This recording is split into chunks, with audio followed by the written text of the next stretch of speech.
Okay. Listen, you and I both know exactly how this video is going to play out from the moment you saw the thumbnail. It's a tried and true rule of online gaming culture at this point, and considering their reputation, none of it is exactly undeserved. Low-hanging fruit aside, while you probably already have an idea of everything that could or will be said in this video, considering there's already video after video or article after article that's been made of the things going on, I promise I have some form of nuance on the topic. Just give me a chance to explain. So EA, on a list of companies that I could have made this video on, choosing this is quite literally the easiest option. And considering the sheer amount of things to talk about, predatory microtransaction models, mistreatment of studios, mistreatment of employees, anti-consumer practices, shitty forced launchers, overpriced subscriptions, I think you get the point. There's a lot for me to choose from. Instead of beginning on one of those points though, I'd rather begin somewhere a bit more unexpected. SimCity sucks. No, not the original SimCity games, I'm talking about the 2013 release. Now, if you look at my previous history and reviews and videos, it may come as a bit of a surprise that I'm a fan of the simulation city building genre of games. There's just something about starting up a new city skylines world and building out a city, trying to manage and fix its various issues that arise ultimately because I have absolutely no clue how to properly lay out roads in order to not cause traffic jams. This love started when I first picked up SimCity back in 2014, and since then I've logged over 300 hours into an admittedly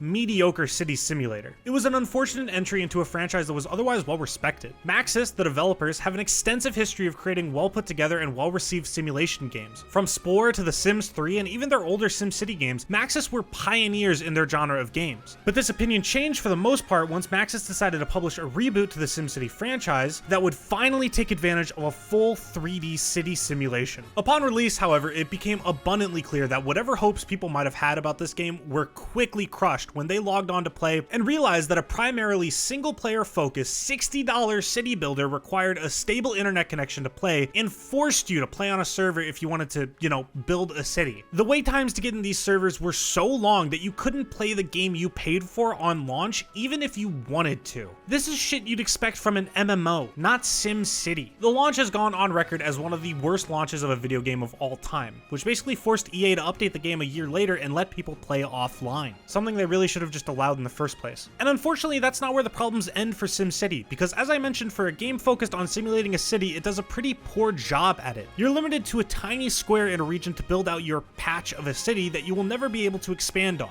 And because of that, a whole host of issues arise. Aside from the actual want to just expand my city past these borders because they suck, the limitation of the city eventually breaks the traffic simulation, depletes all of your specialization resources, and makes profiting from a city into a repeatable tactic that ruins the originality of each individual city. Imagine if Minecraft had a repeatable meta for the design of a house, and if you didn't follow it, you were actively making your time playing the game worse. Also, modding the game, despite Maxis and EA stating, "Oh yeah, of course you can do that, we support it," was extensively difficult and didn't actually get much official support. Because of the limited city sizes, you begin to think that the game might want you to focus on the co-op region-based part of the game to succeed, but it really doesn't do much. At most, you can trade resources with other cities like money, freight, police, or fire services, or tourists, but past that, the only other benefit is that the other city's mayor will drive around town every now and then. That's it. And ironically enough, this online system that initially crippled the game ended up being one of its biggest highlights years down the road. But ultimately, SimCity sucking isn't the point here. It doesn't matter because City Skylines came out and is infinitely better. Ironically, it only exists because of how bad SimCity was, but that's not the point. The issue is that EA, in their never-ending quest to make as much money as possible, tried to shove mechanics that were considered profitable at the time into a game and franchise that didn't need them, and once the game failed because of their stupid, shitty reluctance to back down on their stance and let the devs make a game in their own vision, they blamed the developers for it and shuttered the studio. Had it not been for City Skylines, the city management genre of games would have been completely dead in the water. And this is what EA always does to a studio. The headline that your favorite studio was bought out by EA might as well be the kiss of death, because EA, over time, will poke these studios and make them add mechanics that are considered profitable at the time, ultimately ruining the vision of the game and ruining the company's reputation among fans so much that the games they put out are considered failures. Then, instead of recognizing their fault and letting the developers have their own vision, they deem the company unprofitable and shutter the studio. I get it, every company is after your dollar at the end of the day, but holy shit, whoever's calling the shots at EA is so hungry for money you'd think the people running the company are fucking vampires that survive off sucking the money out of your wallet. Also, while the topic of awful launches is still in the air, EA is responsible for Battlefront 2, Battlefield 2042, and Anthem. I'll talk about Battlefront 2 later, you probably remember what happened. But Anthem was such a massive unexpected failure that EA has had to admit that maybe live service games aren't the best idea. It probably doesn't come as much of a shock that EA's position on single player games is that they're no longer profitable, and it's a shame that it took the failure of 3 different games, the death of multiple studios, and countless developers' lives ruined through crunch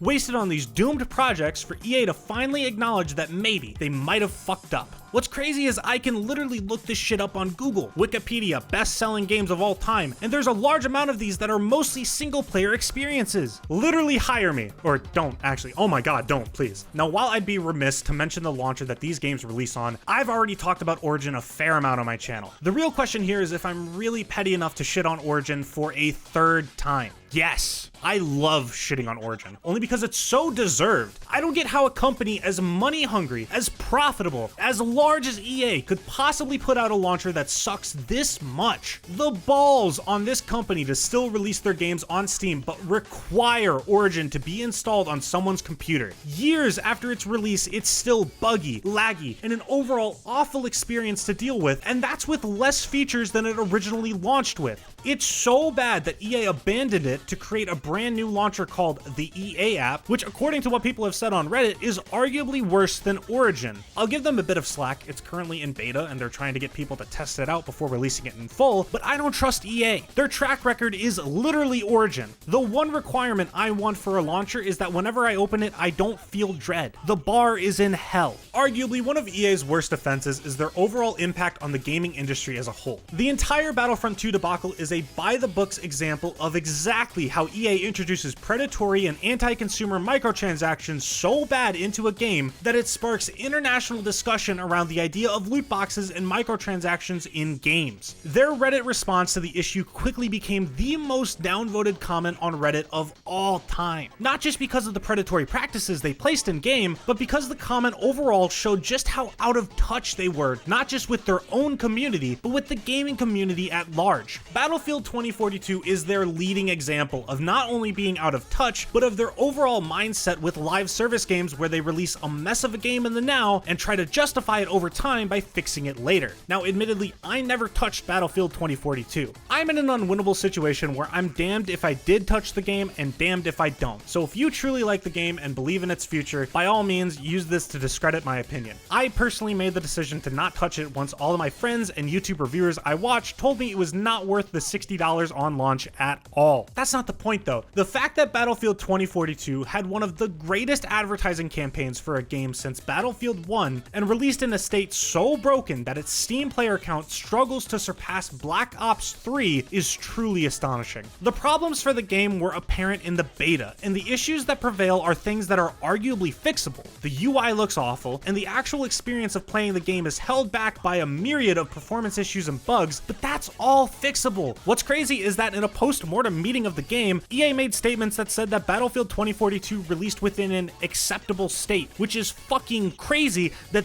that's acceptable to them. My nuance on all of this though is that EA isn't the worst company ever, if we're being honest. Like, don't get me wrong, EA is bad. They do bad things and will continue to do bad things, but they do not deserve to be voted the worst company of all time. There's a multitude of companies that are objectively worse and do worse things on a daily basis. Does EA release mediocre yearly sports franchise updates that gouge every last player for as much money as possible? Yes. BP ruined an entire ecosystem and Nestle doesn't believe water is a human right. Like, in the context of worst companies of all time, EA doesn't even scratch the top 20. Hating on EA has really just become a massive circle jerk. Yeah, it's deserved, but at this point they've been hated on for so long that a lot of gamers have to come to terms with the fact that we fund the shit they do. And don't get it confused, I don't think you're at fault at all if you buy an EA game. Them getting 60 extra bucks from a few people isn't going to change the sheer amount of revenue they get from sports games every year. And I admit that I was really close to buying Battlefield 2042 when it initially came out. Honestly, the circle jerk has gotten to the point that I could have said anything in this video and you guys would have believed it if I explained myself or not. Whether you want to look at that as people wanting to hate on EA without question, or the sheer amount of damage EA themselves have done to their own reputation, that's up to you. But I could just throw out claims like, EA has ruined gaming.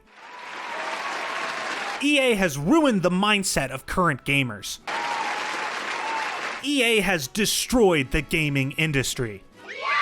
All of these are insane statements with little to no actual basis, but people really just eat this shit up. Honestly, with recent events at Activision, EA really isn't even the worst gaming company anymore. But at the end of the day, I think everyone can agree that EA sucks. SimCity, that might be a bit more contested. Apologies for the wait on the video. Subscribe because I want to hit 90K, and click the playlist if you want to hear about more things that suck.